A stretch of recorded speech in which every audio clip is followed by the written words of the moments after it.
Details చూద్దాం. ఎన్నికల్లో ఘోర పరాజయంతో వైసీపీ పూర్తిగా డీలా పడిపోయింది. పరాజయ భారం నుంచి పార్టీ అధ్యక్షుడు జగన్ ఇంకా పూర్తిగా కోలుకోలేదు. ఇలాంటి పరిస్థితుల్లో వైఎస్ కుటుంబానికి 4 దశాబ్దాలుగా నమ్మిన బంటులో ఉన్న విజయసాయిరెడ్డి చేసిన రాజీనామా ప్రకటన వైసీపీలో పెను సంచలనం సృష్టిస్తోంది. అక్రమాస్తుల కేసులో అరెస్టు అనంతరం జగన్ కు సాయిరెడ్డి మరింత సన్నిహితుడయ్యారు. వైసీపీ కార్యకలాపాల్లో క్రియాశీలకంగా పాల్గొంటూ వచ్చారు. 2009 నుంచి 2019 దాకా 10 ఏళ్ల పాటు ప్రతిపక్షంలో ఉండగా తెలుగుదేశంపై దూకుడుగా వ్యవహరించారు. మరీ ముఖ్యంగా 2014-19 మధ్య టీడీపీ అధికారంలో ఉండగా చంద్రబాబు, లోకేష్లపై వ్యక్తిగత విమర్శలతో విరుచుకుపడ్డారు.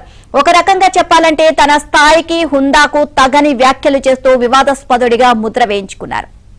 అక్రమాస్తుల కేసులో A2 గానే కాదు, వైసీపీలోనూ సుదీర్ఘకాలం నెంబర్ 2గా సాయిరెడ్డి కొనసాగారు.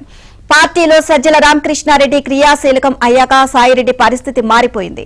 ఆయన్ను జగన్ కొన్నాళ్లు దూరం ఉంచడం, కొన్నాళ్లు బుజ్జగించడం, ఇలా వైసీపీలో సాయిరెడ్డి పరిస్థితి గజిబిజిగా తయారైంది. ఒక దశలో ఆయన పార్టీ జాతీయ ప్రధాన కార్యదర్శిగా, ఉత్తరాంధ్ర జిల్లాల సమన్వయకర్తగా చక్రం తిప్పారు. ఆ తర్వాత సాయిరెడ్డిని తప్పించి జగన్ తన బాబాయి వైవి సుబ్బారెడ్డికి ఉత్తరాంధ్ర బాధ్యతలు అప్పగించారు. జగన్ పై తాను అలిగినా, తనపై జగన్ ఆగ్రహించినా సాయిరెడ్డి మాత్రం ఆయన్ను అంటిపెట్టుకునే ఉన్నారు. ఇదిలా ఉంటే నారా లోకేష్ పాదయాత్రను ప్రారంభించే సమయంలో నటుడు నందమూరి తారకరత్న గుండెపోటుకు గురయ్యారు. ఆయన భార్య సాయిరెడ్డికి సన్నిహిత బంధువు. దీంతో తారకరత్నకు వైద్య సేవలు అందించే సమయంలో సాయిరెడ్డి తరచూ ఆసుపత్రికి వచ్చి వెళ్లారు. అదే సమయంలో బాలకృష్ణ, చంద్రబాబుతో పలుమార్లు మాట్లాడారు. ఇది జగన్ కు ఆగ్రహం తెప్పించింది అని అంటారు. ఆ తర్వాత మళ్లీ దగ్గరైన అంతకు ముందు ఉన్న పరస్పర విశ్వాసం సన్నగిలింది అని చెప్తారు. వైఎస్ కుటుంబ ఆస్తుల పంపకాల వివాదంలో ఆయన జగన్ పక్షానే నిలిచారు.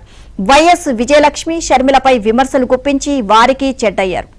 ఎన్నికల్లో ఓటమి తర్వాత వైసీపీ పరిస్థితి అగమ్య గోచరంగా తయారైంది. జగన్ తో పాటు సాయిరెడ్డిపై కేసుల కత్తి వేలాడుతూనే ఉంది. దీనికి తోడు తాజాగా కాకినాడ డీప్ సీ పోర్టు వివాదంలో సాయిరెడ్డి నిండా మునిగిపోయారు. బెదిరించి భయపెట్టి పోర్టులో వాటాలు లాక్కున్నారు అన్న ఫిర్యాదు మేరకు సిఐడి నమోదు చేసిన కేసులో సాయిరెడ్డి కూడా నిందితుడే. దీన్ని ఆధారంగా చేసుకుని ఎన్ఫోర్స్మెంట్ డైరెక్టరేట్ కూడా రంగంలోకి దిగింది. సాయిరెడ్డిని పిలిచి ప్రశ్నించింది కూడా. అదే సమయంలో అనూహ్యంగా సండూర్ పవర్ లో పెట్టుబడులపైన ప్రశ్నలు సంధించింది. ఈ క్రమంలో కాకినాడ డీప్ పోర్టులో వాటాలను అరబిందో వదిలేసుకుంది. అయినా కేసు మాత్రం అలాగే ఉంది. వీటన్నిటి నేపథ్యంలోనే సాయిరెడ్డి రాజీనామా ప్రకటన వెలువడడం గమనార్హం.